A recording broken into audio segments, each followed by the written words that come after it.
Imagine waking up tomorrow and discovering that every book you've ever read, every website you've ever visited, every movie you've ever watched, and even every opinion you've ever formed had been chosen for you before you were born. Would you still believe your thoughts were your own? For millions of people born in North Korea, that isn't a thought experiment. It's simply life. When people hear North Korea, they usually imagine missiles, military parades, or mysterious leaders. But those headlines hide a much more fascinating question. What does it actually feel like to grow up there? Not to visit, not to watch from the outside, but to be born into a world where you've never known anything different. A North Korean child enters a reality carefully designed from the very beginning. Before they can even read, they learn songs praising the country's leaders. Pictures of the ruling family hang in classrooms, homes, and public buildings. They're taught that these leaders are almost superhuman, that they protect the nation like loving parents and have dedicated their lives to the people. If that's the only story you've ever heard,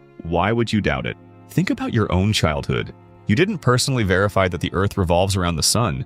You trusted teachers, parents, books. Growing up means accepting information from people you believe. Now imagine if every trusted source repeated the exact same story every single day. That's where it gets interesting. Most children in North Korea don't feel like prisoners. They feel normal, because normal is whatever surrounds you. Psychologists call this normalization. The human brain quickly accepts its environment as reality, especially during childhood. A fish doesn't question the water, because it's never seen land. School is one of the biggest examples. Students study math, science, and language just like children almost everywhere else. But mixed into every lesson is ideology. History is taught differently. World events are explained differently. Even geography can be framed in ways that reinforce the government's message. Imagine reading a history book where your country has never done anything wrong, and every problem in the world is someone else's fault. If that's all you've ever read, what would you believe? Then comes another invisible rule. Information itself becomes a luxury. In many countries, curiosity is simple. You wonder about something. You search for it online. You compare different opinions. You decide for yourself. In North Korea, most people don't have unrestricted access to the global internet. Instead, they often use a tightly controlled domestic network with limited information. That changes something deeper than knowledge. It changes imagination, because it's hard to dream about places you've never seen. It's difficult to question ideas you've never heard, and it's almost impossible to compare realities when you've only been shown one. But here's the twist. Human curiosity doesn't disappear. It adapts. Some people secretly share foreign movies on tiny USB drives. Others quietly listen to radio broadcasts from outside the country. For many, seeing a foreign TV show isn't just entertainment. It's like discovering another planet exists. Imagine watching a grocery store in another country, shelves overflowing with food, people choosing from hundreds of products, families speaking freely. For someone raised to believe the outside world is poor and chaotic, that single video could challenge years of beliefs, not instantly, but like a tiny crack in a wall. And once a crack appears, it's difficult to make it disappear. Growing up also means understanding consequences very early. Children quickly learn which questions are safe and which ones should never be asked. They notice adults lowering their voices before discussing certain topics. They learn that silence can sometimes be smarter than honesty. Eventually, many people stop questioning out loud, not because they've stopped thinking, but because thinking and speaking become two different things. That's a powerful psychological adaptation. Humans are remarkably good at adjusting to survive. History has shown this in many societies, not just North Korea. When freedom carries risk, caution becomes a habit, but habits formed in childhood can shape an entire lifetime. Still, one thing remains stronger than fear for many people: hope. Every year, some North Koreans risk everything to escape. Not because the journey is easy, it isn't. Many face unimaginable dangers, but because once someone discovers that another life is possible, returning to the old reality becomes emotionally impossible. Freedom isn't only about crossing a border. Sometimes it begins the moment your mind realizes another version of reality exists. That's why many defectors describe their biggest shock not as seeing taller buildings or bigger cities, but discovering how much of the world they had never known. It wasn't just new information, it was an entirely new way of thinking. And maybe that's the biggest lesson of all. Your world isn't only built by the place where you live, it's built by the stories you hear, the questions you're allowed to ask, the ideas you're encouraged or discouraged to explore. Every one of us is shaped by the information around us. The difference is that some people have more opportunities to question it than others. So here's a question worth carrying with you. If you had been born somewhere completely different, surrounded by different stories, different teachers, different rules, would you still be the person you are today? Or are more of your beliefs borrowed